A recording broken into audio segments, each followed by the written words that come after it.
Hello friends, welcome to ரின் சமையல். இன்றைக்கி நம்ம ரின் சமையல் சேனலில் டீ போடும் நேரத்தில் டேஸ்டான கடலை மாவு போண்டா இப்படி செஞ்சு பாருங்கள்.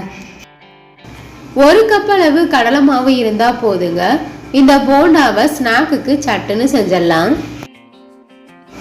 டீ கடைகளில் வாங்கி சாப்பிட்றது போலவே இந்த டீ கடை கடலை மாவு போண்டா சாப்பிட்றதுக்கு ரொம்பவே டேஸ்ட்டாக இருக்கும். ஈஸியான ஈவினிங் ஸ்நாக் ரெசிபி.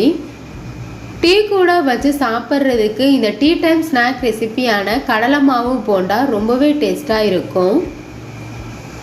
ரின் சமையல் சேனலை சப்ஸ்கிரைப் பண்ணிக்கோங்க. பக்கத்தில் இருக்க ஆளுன்ற பெல் ஐகானை கிளிக் பண்ணி வச்சுக்கிட்டிங்கன்னா நான் போடுற வீடியோ உடனே உங்களுக்கு நோட்டிஃபிகேஷனில் வந்துடும். போண்டா செய்கிறதுக்காக ஒரு கப் அளவு கடலை மாவு எடுத்திருக்கேன். நான் வீட்டில் அரைச்ச மாவு தான் எடுத்திருக்கேன். ஜல்லடையில் கொட்டிட்டு குருணைகள் இல்லாமல் சலிச்சு எடுத்துக்கணும். இதுக்கு பதிலாக கடைகளில் கிடைக்கிற கடலை மாவுலையே இந்த கடலை மாவு போண்டா செய்யலாம். மாவில் சின்ன சின்ன குருணைகள் இருந்ததுன்னா இந்த மாதிரி சலிக்கும் போது வந்துடும். எந்த கப்பில் மாவளந்து எடுத்தோமோ அதே கப்பில் 1/4 கப் அளவு அரிசி மாவு சேர்த்துக்கங்க. அரிசி மாவு சேர்க்கும் போது போண்டா சாப்பிட்றதுக்கு ரொம்பவே டேஸ்ட்டாக மொறுமொறுப்பாக இருக்கும். காரத்துக்காக பச்சை மிளகாய் 2 பொடிசாக கட் பண்ணி வச்சுருக்கேன், அதையும் சேர்த்துக்கணும். இது கூட ஒரு துண்டு இஞ்சி துருவி வச்சுருக்கேன், அதையும் சேர்த்துக்கலாம். பொடிசாக கட் பண்ண கொத்தமல்லி இலைகள் சேர்த்துக்கங்க. கருவேப்பிலையும் பொடிசாக கட் பண்ணி வச்சுருக்கேன், அதையும் சேர்த்துக்கணும். 1 ஸ்பூன் அளவு இஞ்சி பூண்டு பேஸ்ட்டு சேர்த்துக்கங்க. 1/4 ஸ்பூன் அளவு பெருங்காயத்தூள், 1 ஸ்பூன் அளவு மிளகாய்த்தூள் சேர்த்துக்கணும். காரம் எந்தளவு உங்களுக்கு கூடவோ குறைவோ தேவையோ அதுக்கு தகுந்த மாதிரி மிளகாய்த்தூள் சேர்த்துக்கங்க. கலருக்காக மஞ்சள் தூள் 1/4 ஸ்பூன் அளவு நான் சேர்க்குறேன். விருப்பப்பட்டால் சேர்த்துக்கங்க. உப்பு தேவையான அளவு சேர்த்துக்கணும். மாவளந்த கப்பில் 1/2 கப் அளவு பெரிய வெங்காயத்தை பொடிசாக கட் பண்ணி வச்சுருக்கேன், அதையும் சேர்த்துக்கலாம். ஒரு பிஞ்சு அளவு ஆப்ப சோடா சேர்த்துக்கணும்.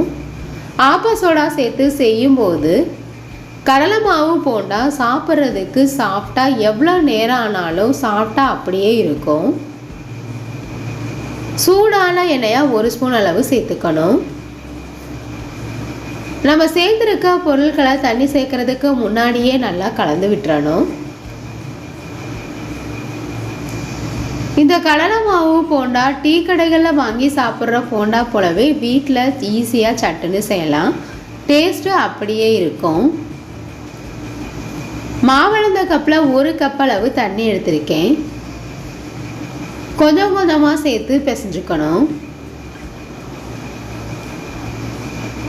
மாவை கொழப்பாக பிசைஞ்சு எடுத்துக்கங்க. இந்த போண்டா செய்கிறதுக்கு ரொம்ப நேரம் ஆகாதுங்க, சட்டுன்னு செஞ்சிடலாம். ஒரு பக்கம் டீயை கொதிக்க வச்சுக்கிட்டே மாவை பிசைஞ்சு எண்ணெயில் போட்டு சட்டுன்னு சுட்டு எடுத்துடலாம். அந்தளவு ஈஸியான ஸ்நாக் ரெசிபி. 10-15 நிமிஷத்துலேயே 1 கப் அளவு கடலை மாவு இருந்தால் போதுங்க. சட்டுன்னு இந்த டீ டைம் ஸ்நாக் ரெசிபியான போண்டாவை செஞ்சிடலாம்.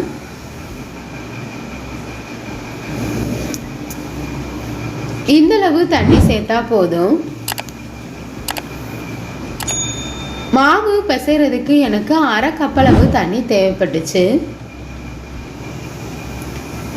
கையில் எடுத்து எண்ணெயில் போடும்போது இந்த மாதிரி ஈஸியாக விழுகணும். ரொம்ப டைட்டாக பிசைஞ்சிட்டோம்னா போண்டா சாஃப்டாக வராது. இந்த அளவுக்கு மாவை பிசைஞ்சு எடுத்துக்கங்க. போண்டாவில் எண்ணெயில் போடுறதுக்கு முன்னாடி கையை தண்ணியில் நனைச்சிட்டு போண்டாக்கு மாவு எடுத்து போட்டோம்னா கையில் ஒட்டாமல் வரும். பொரிக்கிறதுக்கு தேவையான அளவு எண்ணெய் சேர்த்துக்கங்க.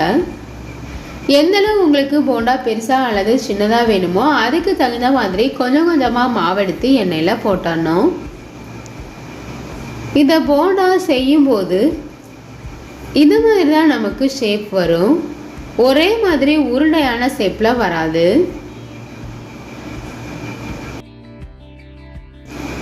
ஒரு பக்கம் லைட்டாக வெந்ததுக்கு அப்புறமா திருப்பி விட்டணும். அடுப்பை மீடியம் ஃப்ளேம்லேயே வச்சு பொரிச்சுக்கோங்க. ஹை ஃப்ளேமில் வச்சோம்னா சீக்கிரமாகவே கலர் மாறிடும். உள்ளுக்குள்ளே மாவு வேகாமல் அப்படியே இருக்கும்.